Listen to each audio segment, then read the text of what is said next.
अस्सलाम स्टूडेंट्स। अच्छा, आज की इस वीडियो के अंदर हम डिस्कस करने जा रहे हैं कि जो कंजम्पशन कर्व है उसके अंदर शिफ्ट्स जो है वो किन रीजंस की वजह से आता है। अच्छा, अगर आप थोड़ा सा अपने माइंड में रिवाइज करें जो हम माइक्रो इकोनॉमिक्स में पढ़ के आए थे, डिमांड कर्व और सप्लाई कर्व, ठीक है। सेम कुछ उसी तरह की ही चीज़ें हम यहाँ पे भी पढ़ने जा रहे हैं, ठीक है। मतलब लॉजिक सेम होगी, कॉन्सेप्ट तो ये थोड़ा डिफरेंट है।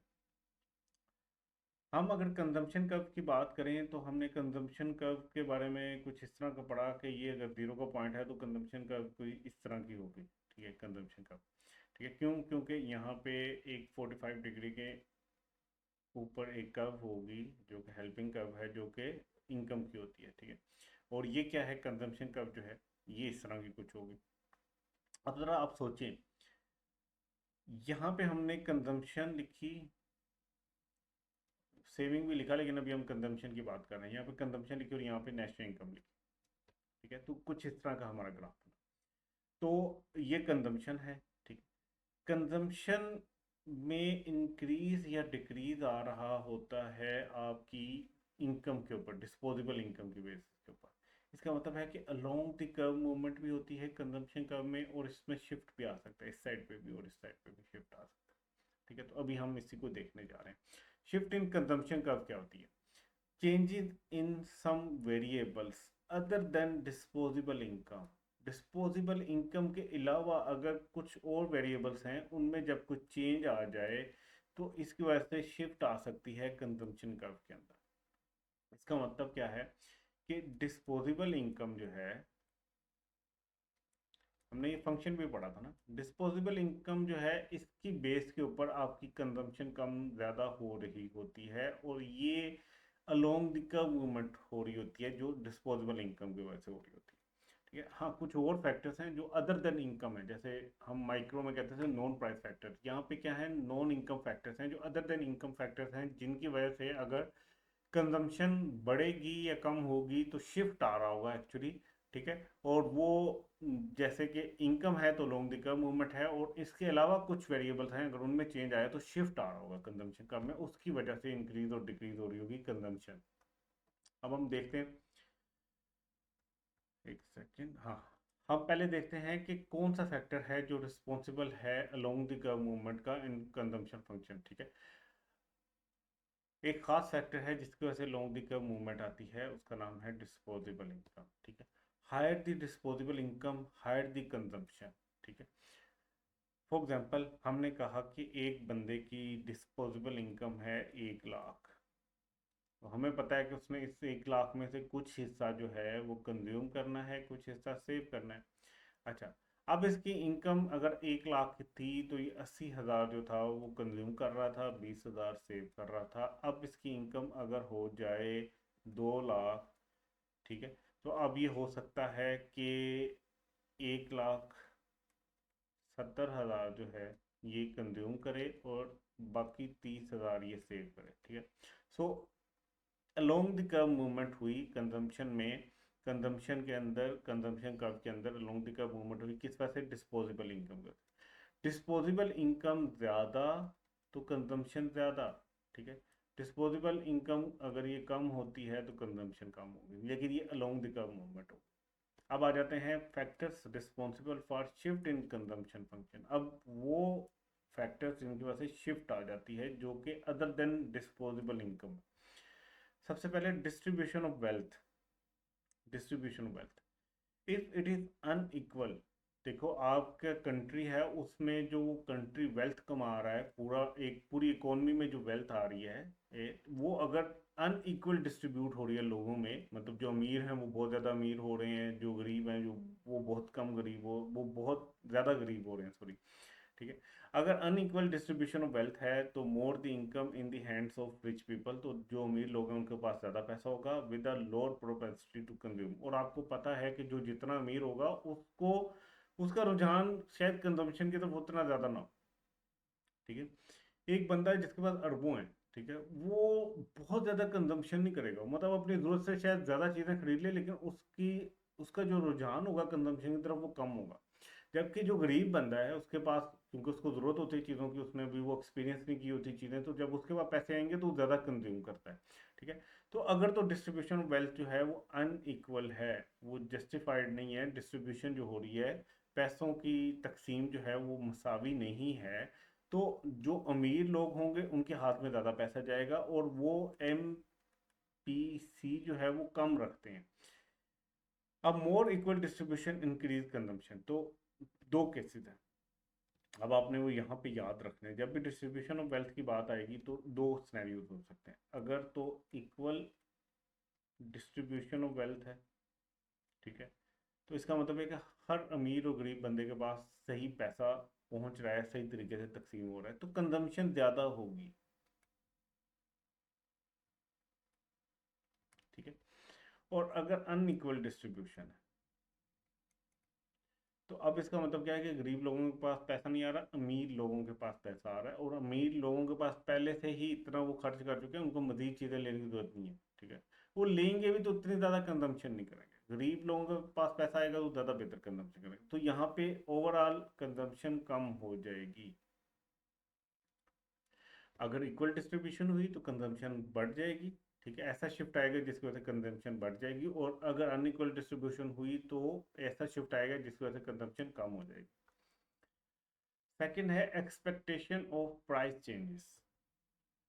If price are expected to rise, अगर आपको लगता है प्राइसेस बढ़ेंगी, then the population will move to spend their income quickly in the present, hence increasing consumption. देखो, एक्सपेक्टेशन का मतलब क्या है, आपकी तवक्कुआत।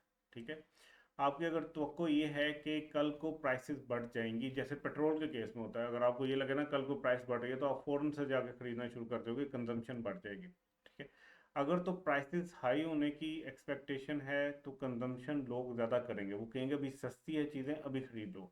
अगर जो है वो प्राइस की जो एक्सपेक्टेशन है कि वो फ्यूचर में लो होने वाली है, तो लोग चीज़ें डिले कर देते हैं। ठीक है, यहाँ पे कंजम्पशन बढ़ जाएगी, यहाँ पे वो कंजम्पशन रोक देते हैं कि कल को जब चीज़ें सस्ती होंगी तो तब खरीदेंगे।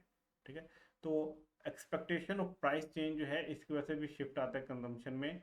अगर तो एक्सपेक्टेशन ये है कि प्राइसेस बढ़ने वाली हैं तो कंजम्पशन इंक्रीज हो जाएगी, अगर ये है कि प्राइसेस कम होने वाली है तो कंजम्पशन डिक्रीज हो जाएगी। फिर है चेंज इन फिस्कल पॉलिसी। अच्छा, ये फिस्कल पॉलिसी का वर्ड फिर आया है हमारे यहाँ पे। फिस्कल पॉलिसी को थोड़ा सा समझ लेते हैं। फिस्कल पॉलिसी होती क्या है?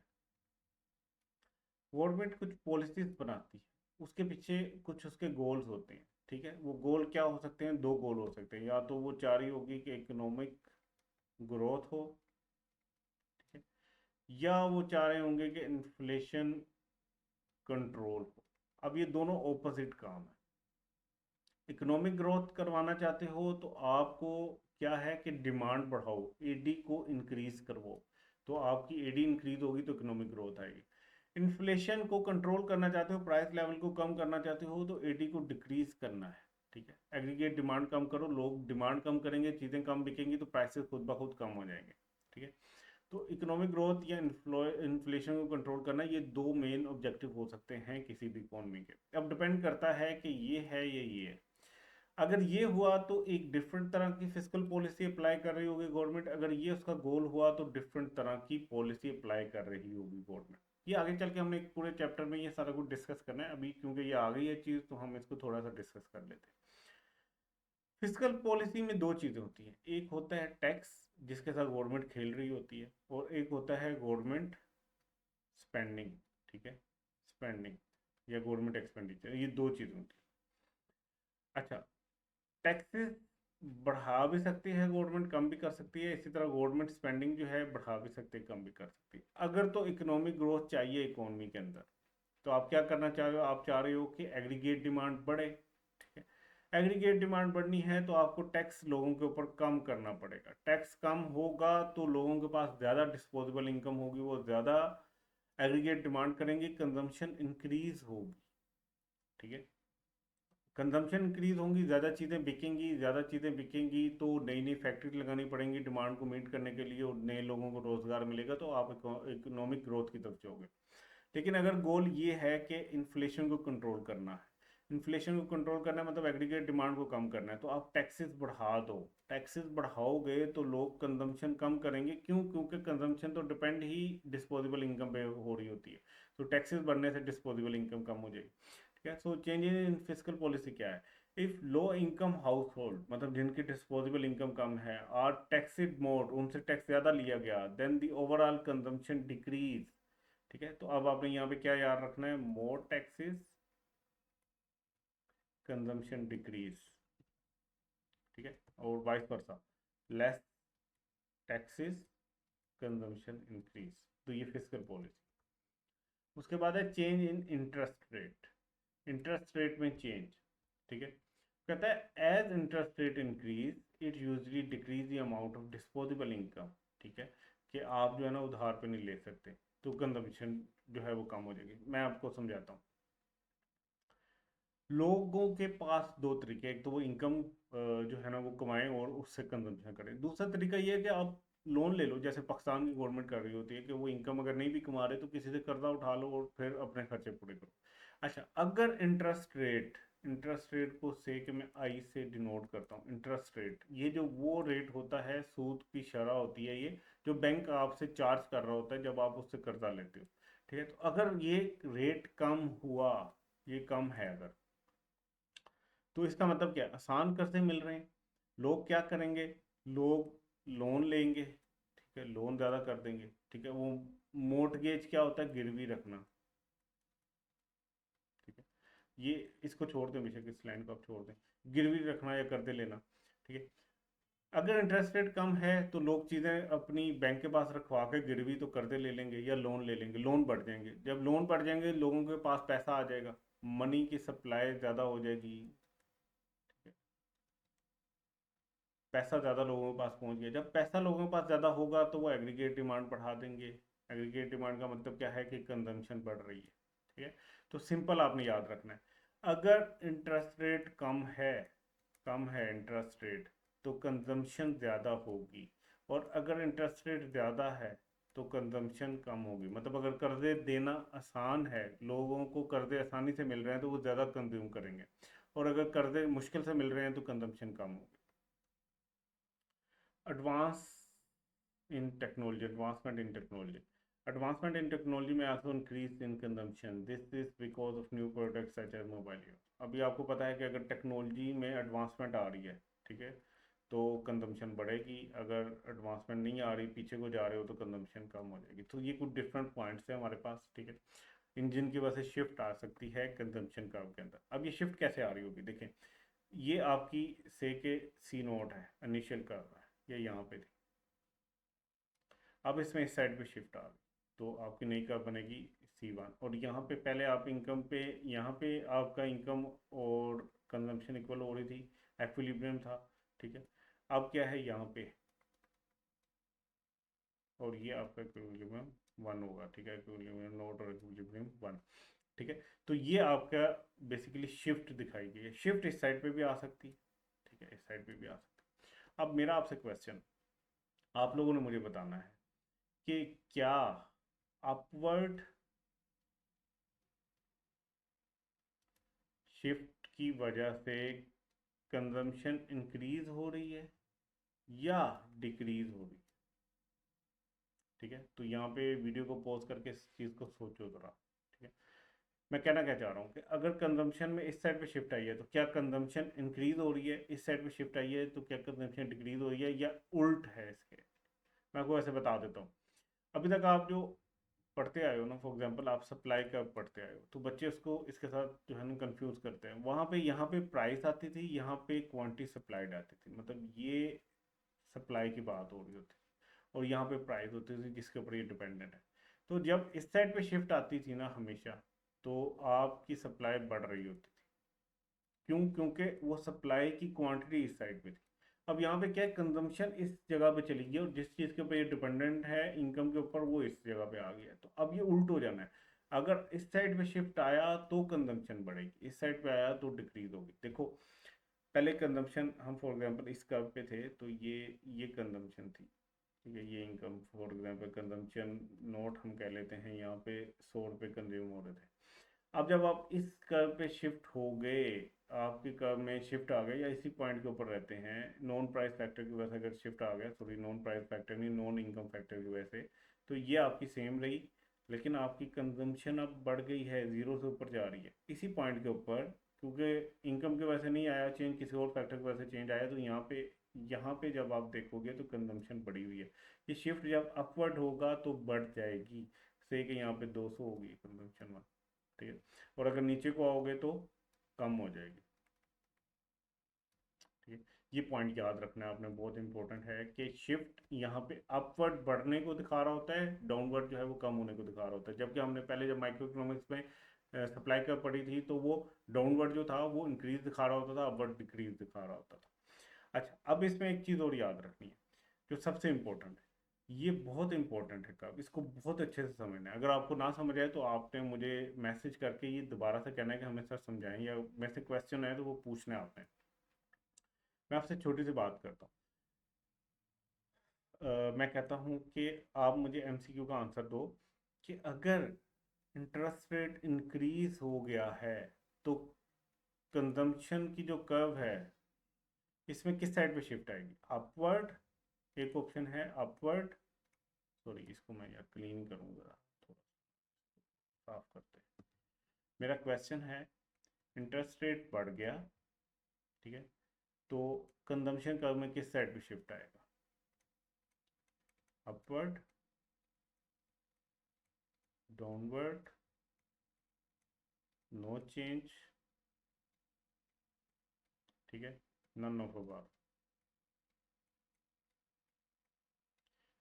अब आपने सोचना है, ये आपको इस तरह का एमसीक्यू आ सकता है, इंटरेस्ट रेट जब बढ़ता है तो हमने सीखा इंटरेस्ट रेट जब बढ़ेगा तो कर्जे लेना मुश्किल हो जाएंगे, कर्जे कम होंगे तो कंजम्पशन जो है वो डिक्रीज हो जाएगी, तो डिक्रीज किस साइड पे होती है, डाउनवर्ड की तरफ। इसी तरह अभी हमने जितने भी फैक्टर्स रिस्पॉन्सिबल पढ़े हैं, ठीक है, उन फैक्टर्स को आपने इसी तरह देखना है कि उस फैक्टर की वजह से क्या इम्पैक्ट आएगा कर्व में, किस साइड पे शिफ्ट आएगी, तो ये आपने याद रखना है। फॉर एग्जांपल, टेक्नोलॉजी एडवांस हुई है तो कंजम्पशन कर्व अप होगी, अपवर्ड होगी या डाउनवर्ड होगी, ठीक है, क्योंकि आना तो शिफ्ट ही है, ये नॉन इनकम फैक्टर है, तो अपवर्ड होगी या ये होगी, ठीक है। अगर एडवांस हुई है टेक्नोलॉजी तो अपवर्ड होगी क्योंकि कंजम्पशन बढ़ेगी। इसी तरह आपने इंटरेस्ट के बारे में देखना है, इसी तरह आपने फिजिकल पॉलिसी में टैक्स के बारे में देखना है, और एक्सपेक्टेशन ऑफ प्राइसेस के बारे में देखना है, और डिस्ट्रीब्यूशन ऑफ वेल्थ के बारे में देखना है, ठीक है।